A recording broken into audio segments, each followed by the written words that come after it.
There are things in this world that you think you understand until one day you stumble on something ancient, something that feels alive, and it changes how you see everything. For me, one of those things was the Bible. I grew up thinking of it as a religious book, something people read for moral guidance or faith. But when you strip away the religion and look at it like a historical and mysterious text, what you find is something far stranger. The deeper I went, the more I realized. This book hides secrets that most people have never even imagined. 10 mysteries buried inside its verses that have left even me, someone who's heard it all, completely speechless. The first mystery that hit me hard was the story of the Nephilim. You find them tucked away in the Book of Genesis in just a few lines, but those lines open a door into something wild. It says, "The sons of God saw that the daughters of men were beautiful, and they took them as wives. Their children," it says, "became the mighty men of old." That's it, no long explanation. But when you think about it, that's describing hybrids, offspring of divine beings and humans. What were these sons of God? Angels, beings from another realm? The Sumerians, Greeks, and Egyptians all had stories about gods descending from the sky and breeding with humans. Were all these cultures hallucinating the same thing, or were they describing an ancient truth the modern world forgot? Archaeological sites like Baalbek or Göbekli Tepe show structures too massive, too precise for the tools of their time. You start to wonder, were the Nephilim the architects of the impossible, giants, demigods, or something even stranger? Then came the story of Enoch, a man so righteous that he didn't die. God simply took him. No details, just vanished. The ancient texts outside the Bible, like the Book of Enoch, fill in that silence with mind-bending imagery. Enoch writes about being taken to the heavens, shown secrets of the universe, dimensions of time, and even the structure of creation itself. He describes beings of light, fiery wheels, and energies that would sound like science fiction today. But this was written thousands of years ago. How could someone in a world without telescopes or electricity describe cosmic realities that align with what modern physics talks about now, like multiple dimensions and the architecture of the cosmos? Sometimes I wonder if Enoch wasn't just a prophet. Maybe he was one of the first human beings to witness something beyond the boundaries of our dimension. Ibrahim, the third mystery, is the Ark of the Covenant. You hear about it in Sunday school, this sacred chest that carried the 10 Commandments. But if you read the technical details, something about it feels technological. It was layered in gold inside and out, topped with cherubim wings, and emitted light. People who touched it improperly were struck dead instantly. That's not symbolic. That sounds like radiation or electricity. Some researchers have theorized that it might have been an ancient energy device, maybe even capable of levitation or transmitting power. Think about it. A wooden box lined with conductive metal, covered in gold and charged through ritual. Maybe the ancients weren't dealing with primitive religion. They were interacting with a divine technology they barely understood. Then there's the Book of Revelation. Most people read it as an apocalypse prophecy, full of dragons and plagues and beasts rising from the sea. But when you step back and look deeper, it feels like a coded map. Numbers repeat: 7 seals, 7 trumpets, 7 bowls, symbols of stars falling, earth shaking, time bending. It doesn't read like fantasy, it reads like a warning encrypted in language meant for people thousands of years later. What if Revelation isn't describing an event, but a cycle? The fall and rebirth of civilizations, the repeating story of human arrogance, destruction, and awakening. The idea that time itself might move in loops and every era eventually faces its own reckoning. The fifth mystery that keeps me up sometimes is the Tower of Babel.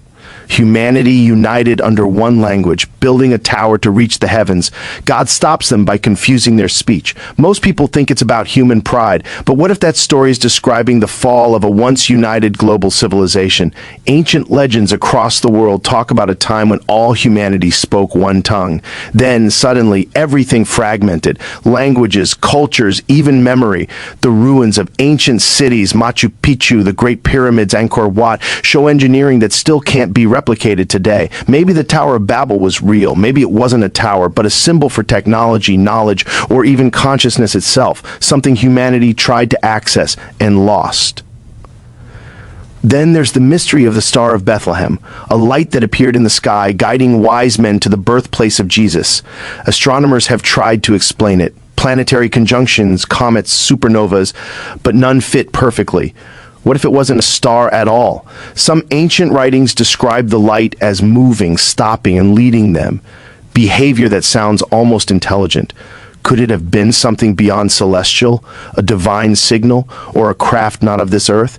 The ancients may have witnessed something cosmic, something that transcended natural law, and all they could call it was a star. Abru, the seventh mystery, the resurrection. Every major faith has stories of death and rebirth, but this one is different. You have multiple witnesses, consistent accounts, and a global movement born from it. The Roman Empire couldn't crush it because something undeniable had happened. What if resurrection wasn't just a miracle, but a demonstration of a law we haven't understood yet? Modern science is already studying consciousness and the possibility that it exists beyond the body. What if Jesus didn't just rise? What if he showed that consciousness, life itself, isn't confined to flesh, that death is just a doorway, not an end? Then there's Ezekiel's vision, a prophet who saw a wheel within a wheel descending from the heavens with creatures of light. He described glowing metal, wings that shimmered like crystal, and movement in all directions. For centuries, people said it was symbolic, an angelic vision, but if you read it like a modern person would, it sounds mechanical, like technology. Was Ezekiel witnessing divine machinery? Or was he trying to describe something far beyond his era's understanding? Maybe ancient encounters with the divine weren't purely spiritual. They could have been physical, visual, and technological experiences with beings we'd now call extraterrestrial. The ninth mystery is hidden in numbers. The Bible is filled with patterns. The numbers 7, 12, 40, each carrying deep significance. But when scholars mapped out the numerical structure of the Hebrew and Greek texts, they found something bizarre. Mathematical codes, symmetrical sequences, hidden layers of meaning that form patterns too intricate to be random.